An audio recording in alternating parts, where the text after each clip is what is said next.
So as of today, my Grady Sizemore year is officially over. I am 25 years old. So let me know in the comment section down below, what is my 25 year? Because off the top of my head, the only number 25 that I can think of is Mark Teixeira. And as much as I love Teixeira, I don't want to call it my Mark Teixeira year. So let me know in the comment section down below, what am I? Anyways, what's going on, everyone? It's Fuzzy. Welcome back to yet another MLB recap. I appreciate all of the support over the last year. I really thought that quarantine was going to destroy my channel, but we had some of the best months of my entire life, so I wanted to shout you guys out. Before we start talking about baseball, we have some updates that I want to bring up first and foremost before we talk about the walk-offs and all of the crazy highlights from yesterday. Major League Baseball has decided to ban the fan that threw a baseball and hit Alex Verdugo in the back. And not only is he banned from just Yankee Stadium and any Red Sox game, he's banned from every single ballpark in America and also Toronto. So every ballpark that pertains to Major League Baseball, he's donezo.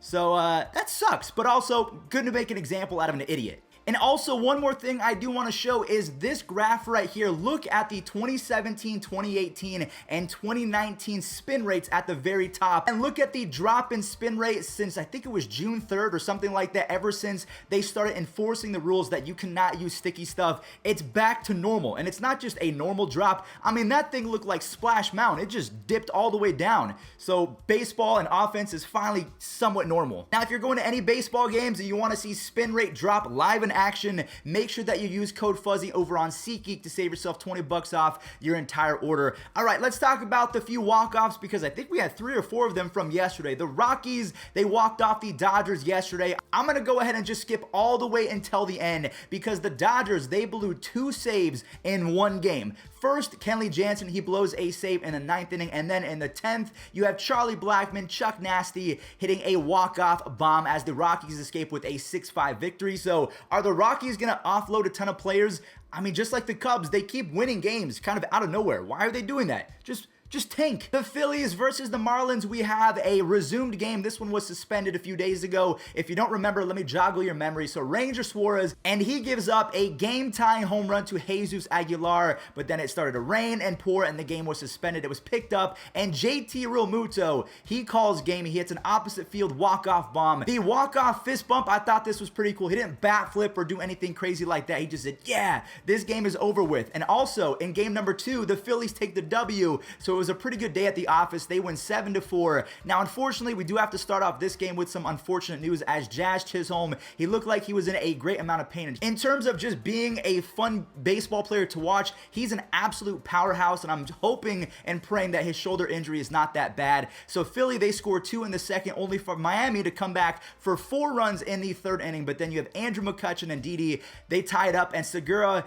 as well as the rest of his teammates and friends, they complete the comeback, and Neris, he strikes out a few in the final inning for his 12th save of the year. And like I mentioned, the Phillies, they win 7-4. The last walk-off came in game number 2 of the Padres versus the Nationals. But let's talk about the first game because this was the resumption of the canceled game a few days ago. We all know what happened again. My prayers out to DC. The Padres, of course, they were up 8-4 at the time of the suspension, and they quickly make it 10-4. I mean, that was pretty much the game in a nutshell. So moving on over to game number 2, we have the Nationals barely beating the Padres. This was a crazy fun game to watch. The Nationals, they score 4 in the 3rd inning, but then Eric Hosmer and Profar, they do their damage against Max Scherzer, and I've heard reports that Max Scherzer could be heading to the Astros of all teams. I mean, between Luis Garcia, you have Framber Valdez and Lance McCullers, they actually have a pretty solid rotation, and I'm not even mentioning Zach Greinke. So if they can have those 5 guys along with Max Scherzer, that is going to be a scary team going into the playoffs. But either way, Manny Machado hits a 2-run home run, and that secures a 2-run lead. Never mind.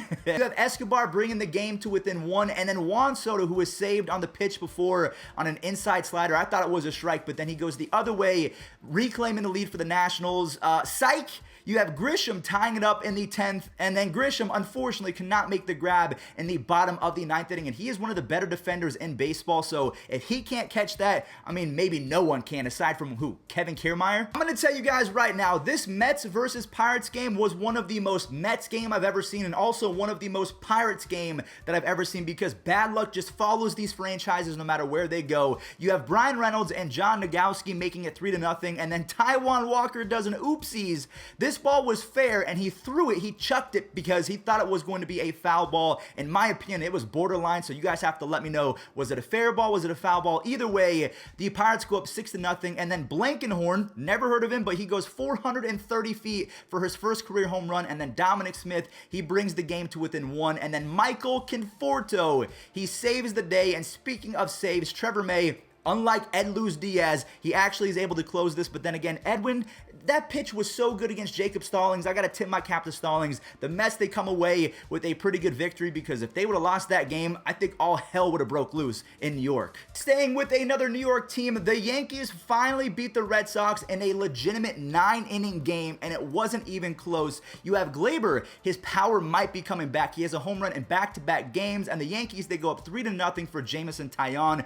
who was fantastic. He goes 5 1/3 scoreless innings. Then you have Rugen Odor going lefty-lefty for a 2-run home run, 2 bases-loaded walks later, and then a Ryan Lamar home run. The Yankees, they come away with a 9-1 victory, and I just want to say, every time I watch A-Rod and Matt Vasgersian call a Yankees game, it's basically a home broadcast. Sometimes it's cool, but other times I can't stand it. Like, they're very biased. Let's talk about a doubleheader between the Blue Jays and the Rangers. If you're a Rangers fan, yesterday was kind of boring because between both games, 14 innings, you couldn't muster up one single run. In the first game, Marcus Semien and Bichette, they put Toronto up by 2, and then I almost said Kenley.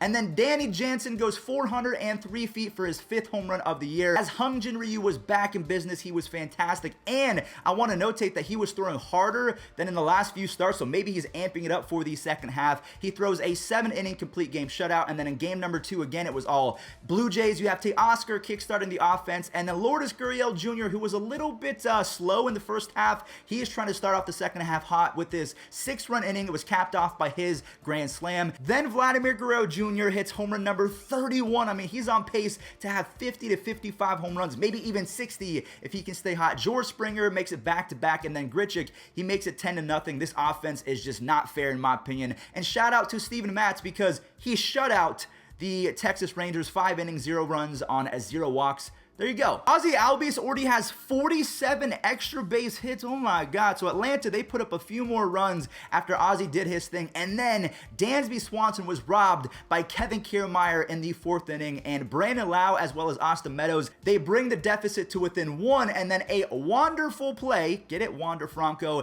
a home run to dead center field ties it up. And then Kevin Kiermaier, he comes back for the Rays and starts a 4-run rally in the 7th inning as Peter Fairbanks, he picks up a save. The Rays win 7-5.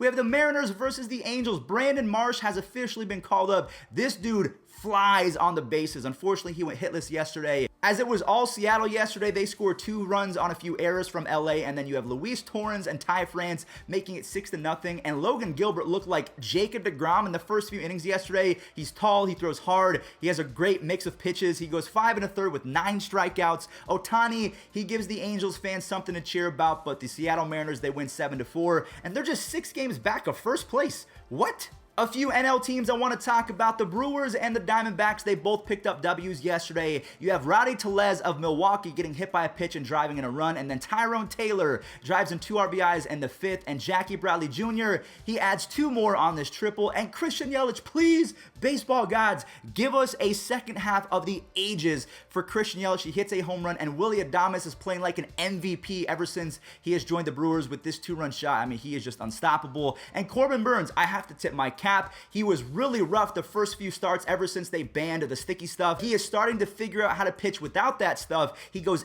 8 1/3 with 0 runs on 1 walk and 12 strikeouts. He was dominant yesterday. And then, like I mentioned, the Diamondbacks, they picked up a W as they scored 2 on a couple singles. They go up 2-0, and the Cubs, they come back to tie it in the 6th. But then Arizona, they've been showing some fight the last few weeks. They scored 2 in the 7th before Eduardo Escobar, Eddie, goes 432 the other way. He now has 21 home runs and 62 RBIs. I fully expect him to get traded because just like Joey Gallo, they're playing at peak performance, and they are going to get so much value in return because they're playing that well. Let's talk talk about a few AL Central teams, shall we? We have the Tigers, Cleveland, and the White Sox all picking up W's yesterday. The Tigers sweep the Twins. We have Akil Baddoo going up against his former team. He had a stolen base, but it was all about Jeimer Candelario. He had a massive day, an RBI double, and then all-star snub. Jonathan Scope drives in Akil Baddoo on his 17th home run, and Candelario makes a fantastic play in the 7th inning right before he hits a 2-run home run, so he was the player of the game.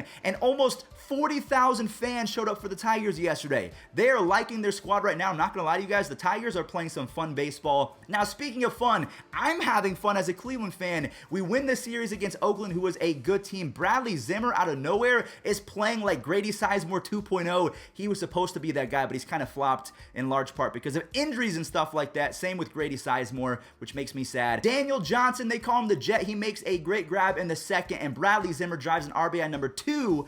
And DJ, again, talking about Daniel Johnson, the Jet, he gives Zach Plesac the W with his first career home run in front of his family. He is from Oakland. He went to the Coliseum a lot when he was a young kid, and then the bullpen shuts it down, striking out 7 of the last 9 hitters. And then, like I mentioned, the White Sox, they also picked up a W. They shut out the Astros, which is not easy to do. You have Mendick driving in the first run, and then Moncada and Anderson both go yard, as Carlos Rodon was on his game yesterday. He was sick. 7 innings with only 1 hit allowed, with a 0 walks and 10 strikeouts. Michael Kopech and Liam Hendricks, they throw 2 no-hit innings. So the White Sox held the Astros to 1 single hit. That is hard to do. And then the final 2 games, we have the Orioles shutting out the Royals. A lot of shutouts yesterday. Matt Harvey, I mean, you guys can see that the Orioles jumped out to an early lead, but Matt Harvey did what? 6 scoreless innings? I mean, good for him. I tip my cap. I said that he should retire, and then he shuts me up right there again. I still think he is a bad pitcher, but sometimes he can, dial it up and turn in a great performance. And then the Cardinals versus the Giants. Paul DeJong, he's looking to get hot and stay hot. I mean, back in the day between 2017